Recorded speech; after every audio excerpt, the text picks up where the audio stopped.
Assalamualaikum warahmatullahi wabarakatuh. Perkenalkan, nama saya Wendy Amelia dengan NIM 10225015 dari kelas C125 Akuntansi di Universitas Teknologi Digital. Di sini saya akan mempresentasikan atau memaparkan hasil proyek saya dari mata kuliah akuntansi biaya, yaitu menganalisis HPP pada UMKM kecil. Dan saya memilih pada UMKM kecil yaitu kerupuk Ranginang.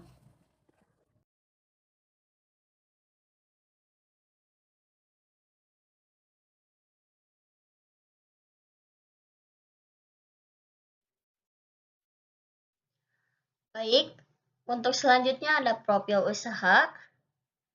Pada UMKM kecil ini bernama Rojak Berkah yang membuat suatu produk makanan ringan yaitu kerupuk Ranginang yang berdiri pada tahun 2017.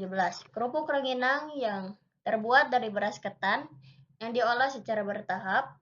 Usaha ini juga memang sudah lumayan lama dan dalam sistem penjualannya pun tidak mengikuti sistem zaman seperti penjualan online sekarang. Namun, usaha Rojak Berkah ini masih menggunakan sistem penjualan offline. Itu pun penjualannya yang sangat melesat apalagi di bulan Ramadan. Ada proses produksi.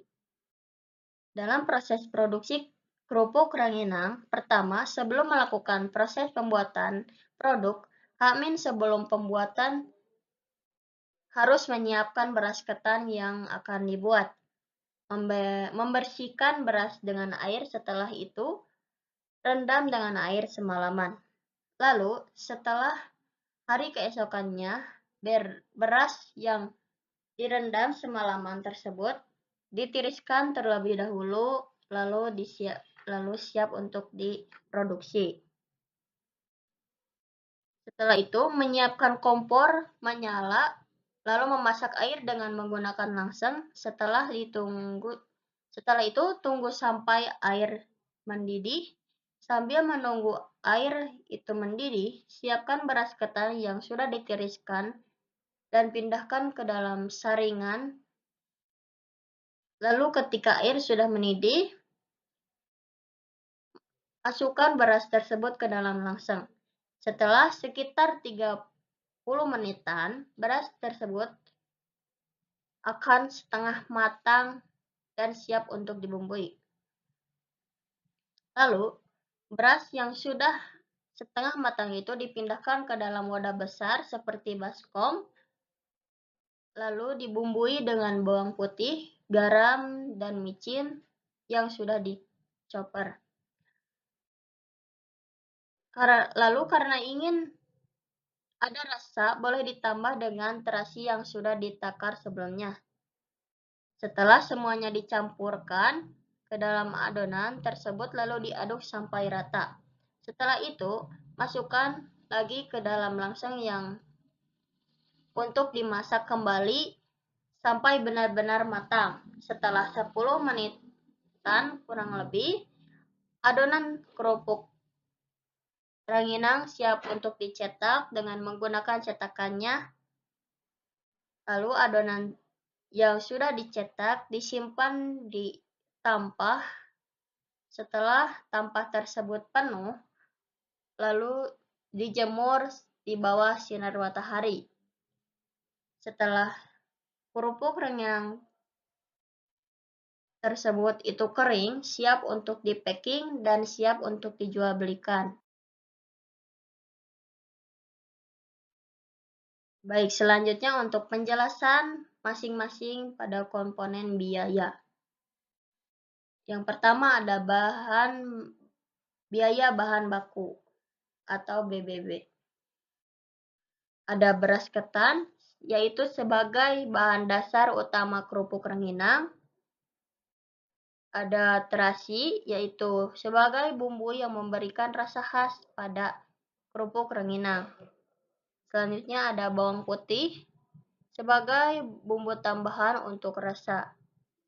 Selanjutnya ada minyak yaitu digunakan sebagai pelumas supaya tidak lengket saat pencetakan.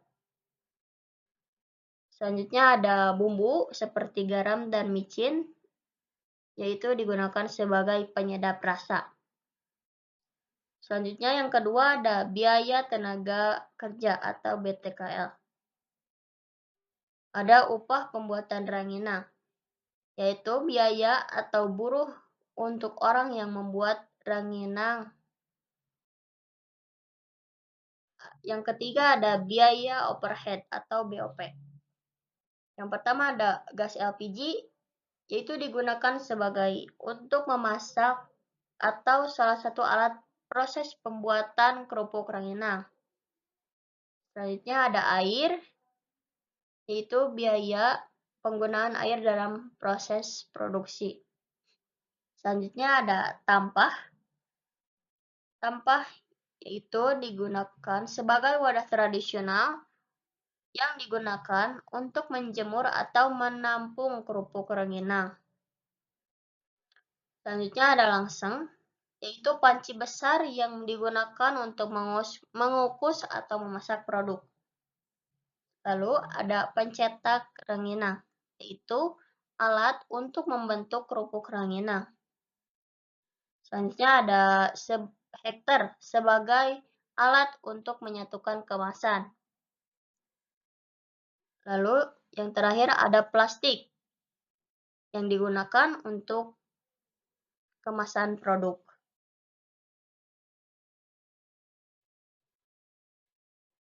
Baik, selanjutnya ada simulasi perhitungan HPP. Yang pertama ada identifikasi biaya produksi. Biaya bahan baku atau BBB. Ada beras ketan, 12 liter dikali 18.000 sama dengan 216.000. Ada terasi 1 kilo dikali 10.000 sama dengan 10.000. Ada bawang putih 1 kilo dikali 12.000 sama dengan 12.000. Ada minyak 1/4 dikali 4.000 sama dengan 4.000. Selanjutnya ada bumbu seperti garam dan micin 1 paket dikali 5.000 sama dengan 5.000.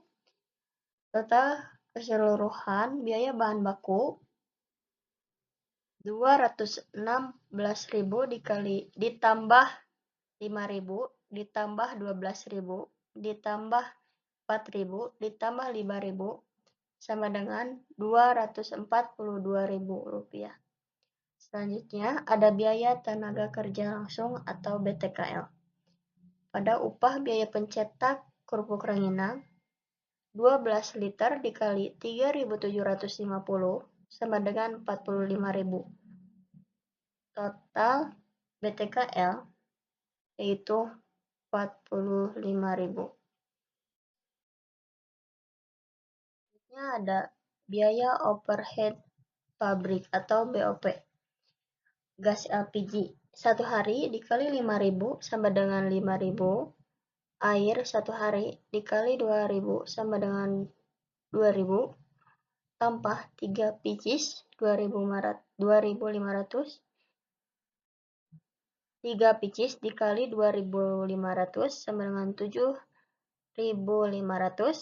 Selanjutnya ada langseng 1 hari dikali 4.166 rupiah sama dengan 4.166 rupiah. Selanjutnya ada pencetak ranginang 3 pieces dikali 500 sama dengan 1.500. Selanjutnya ada hektar 1 hari dikali 200 sama dengan 200. Selanjutnya ada plastik 16 pieces dikali 200 rupiah sama dengan 3.200 rupiah.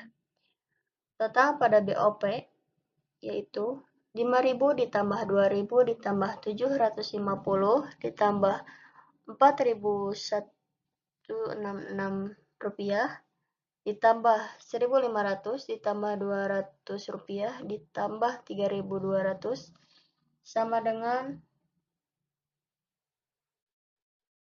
23.500 Rp566. Selanjutnya ada hitung total biaya produksi. Total biaya produksi yaitu total biaya bahan baku ditambah total BTKL ditambah total BOP.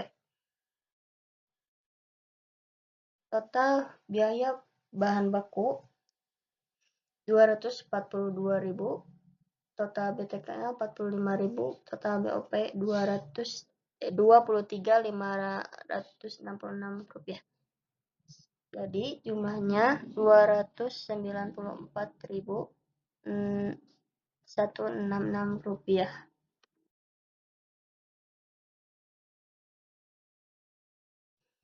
Selanjutnya yang ketiga ada mengidentifikasi jumlah produk jadi. Jumlah produk jadi yang dihasilkan dari biaya produksi tersebut adalah 16 bungkus. Selanjutnya ada perhitungan HPP. Pada perhitungan HPP, rumusnya adalah total biaya produksi dibagi dengan total produk jadi. Yaitu total biaya produksi sekitar 290.166 rupiah dibagi 16 bungkus, yaitu harga untuk per unit itu HPP-nya 18.382,25 rupiah. Selanjutnya ada analisis tambahan. Harga jual Rp25.000 per unit.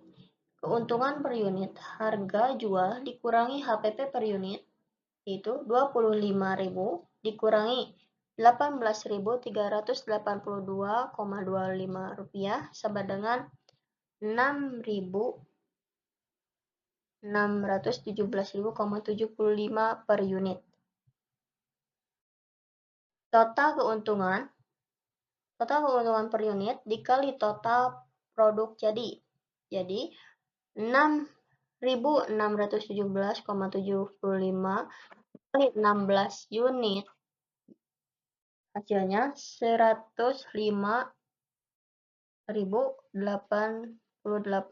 rupiah. Selanjutnya ada kesimpulan. Menghitung HPP bukan sekedar kewajiban administrasi, melainkan strategi bisnis yang vital. Bagi UMKM kecil, pemahaman yang baik tentang HPP membantu menghindari kesalahan fatal seperti menjual barang di bawah harga modal. Oleh karena itu, pencatatan bahan baku, tenaga kerja, dan overhead cost harus dilakukan secara rutin dan disiplin demi keberlangsungan usaha.